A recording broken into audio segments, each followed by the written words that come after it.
우리 모두가 죄인인 이유. 많은 사람들이 기독교에 거부감을 느끼는 이유 중 하나는 모든 인간은 죄인이다 라는 기독교의 가르침 때문입니다. 대부분의 사람들은 이렇게 생각합니다. 내가 왜 죄인이야? 감옥에 있는 범죄자들이 죄인이지. 나는 평범하게 잘 살아왔는데? 사실 저라도 처음 들었다면 비슷하게 생각했을 것 같습니다. 왜냐하면 우리는 보통 죄를 범죄와 같은 의미로 생각하기 때문입니다. 살인, 강도, 사기 같은 것을 저지른 사람이 죄인이고 그렇지 않은 사람은 선량한 시민이라고 생각합니다. 하지만 기독교가 말하는 죄는 조금 다른 개념입니다. 죄는 단순히 법을 어긴 행위만을 의미하지 않습니다. 하나님께서 원하시는 선에서 벗어난 모든 상태, 그리고 그로 인해 세상에 악과 고통을 만들어내는 인간의 본성을 의미합니다. 조금만 생각해 봅시다. 왜 사람들은 살아가는 것이 힘들다고 말할까요? 왜 뉴스에는 끔찍한 사건들이 끊이지 않을까요? 세상에 존재하는 수많은 고통들은 어디서 오는 것일까요? 물론 자연재해도 있습니다. 하지만 우리가 겪는 대부분의 고통은 결국 사람으로부터 옵니다. 전쟁도 사람 때문에 일어나고, 사기도 사람 때문에 일어나고, 배신도 사람 때문에 일어나고, 폭력도 사람 때문에 일어납니다. 그렇다면 이런 질문을 해볼 수 있습니다. 그 모든 악은 정말 소수의 나쁜 사람들 때문에 생기는 것일까요? 아니면 우리 모두가 조금씩 책임을 가지고 있는 것일까요? 저는 후자에 가깝다고 생각합니다. 예를 들어 과거 한 유명 연예인의 사생활 영상이 유포된 사건이 있었습니다. 가장 큰 잘못은 당연히 유포한 사람에게 있습니다. 하지만 만약 아무도 그 영상을 클릭하지 않았다면 어땠을까요? 그 연예인의 인생은 그렇게까지 무너지지 않았을지도 모릅니다. 결국 영상을 유포한 사람만이 아니라 그 영상을 소비한 사람들 역시 작게나마 그 고통에 기여한 셈입니다.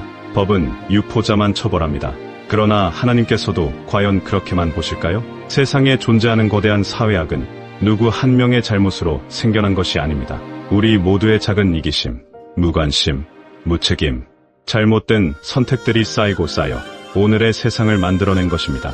그래서 사람은 누구나 의식적으로든 무의식적으로든 크든 작든 다른 사람에게 상처를 주며 살아갑니다. 그리고 그것이 기독교가 말하는 죄의 시작입니다. 저는 우리가 이 사실만큼은 겸손하게 인정해야 한다고 생각합니다. 그렇다고 인간이 완전히 악하기만 한 존재라는 뜻은 아닙니다. 인간은 선을 사랑할 줄도 알고 희생할 줄도 알고 양심의 가책을 느낄 줄도 압니다. 오히려 그것이 인간이 하나님의 형상대로 지음받았다는 증거라고 생각합니다.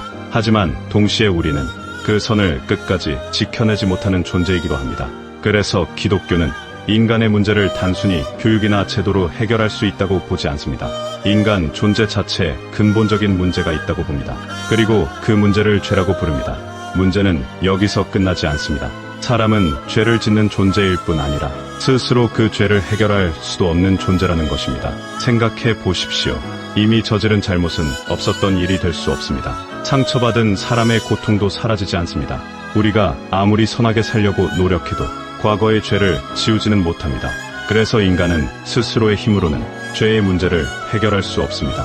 선행으로도, 수양으로도, 종교적 열심으로도 죄값을 대신 치를 수는 없습니다. 그리고 이것이 복음이 필요한 이유입니다. 하나님께서는 인간의 죄를 모른 척 넘어가지 않으셨습니다. 왜냐하면 하나님은 사랑의 하나님이시지만 동시에 공의의 하나님이시기 때문입니다. 죄는 반드시 대가를 치러야 합니다. 그것이 정의입니다. 그러나 하나님께서는 죄인을 포기하지도 않으셨습니다. 그래서 하나님은 가장 사랑하시는 독생자 예수 그리스도를 이 땅에 보내셨습니다. 예수님께서는 죄가 없으신 분이셨지만 우리 대신 죄인의 자리에 서셨습니다. 우리 대신 정죄받으셨고 우리 대신 십자가를 지셨으며 우리 대신 죽음을 맞이하셨습니다. 우리가 갚을 수 없는 빚을 그분이 대신 갚아주신 것입니다. 여기서 복음의 감격이 시작됩니다. 만약 내가 정말 죄인이라는 사실을 깨닫고 내 힘으로는 절대로 이 문제를 해결할 수 없다는 사실을 깨닫고 그런 나를 위해 하나님의 아들이 십자가에 달리셨다는 사실을 깨닫게 된다면 어떻게 아무 일도 없었던 것처럼 살아갈 수 있겠습니까? 어떻게 마음이 흔들리지 않을 수 있겠습니까? 어떻게 회개하지 않을 수 있겠습니까? 진정한 회개는 억지로 만들어내는 것이 아닙니다. 무서워서 하는 것도 아닙니다. 복음의 진실을 깨달을 때 자연스럽게 터져나오는 반응입니다. 주님, 제가 바로 그 죄인이었습니다. 저 때문에 주님께서 십자가에 달리셨군요. 그런데도 저를 사랑하셨군요. 이 깨달음이 찾아올 때 사람은 더 이상 이전과 같은 사람으로 남을 수 없습니다. 성경은 이것을 거듭남이라고 부릅니다. 그래서 진정한 크리스천은 단순히 교회에 다니는 사람이 아닙니다. 복음의 감격을 경험한 사람입니다. 예수님의 십자가가 남의 이야기가 아니라 바로 자신의 이야기임을 깨달은 사람입니다. 그리고 그 모든 변화의 시작은 바로 자신이 죄인임을 깨닫는 데서 시작됩니다. 복음은 선한 사람이 되라는 이야기가 아닙니다. 죄인이 하나님의 사랑을 만나는 이야기입니다. 오늘 나누고자 했던 이야기는 여기까지입니다. 시청해 주셔서 감사합니다. 다음에 또 좋은 영상으로 찾아뵙겠습니다.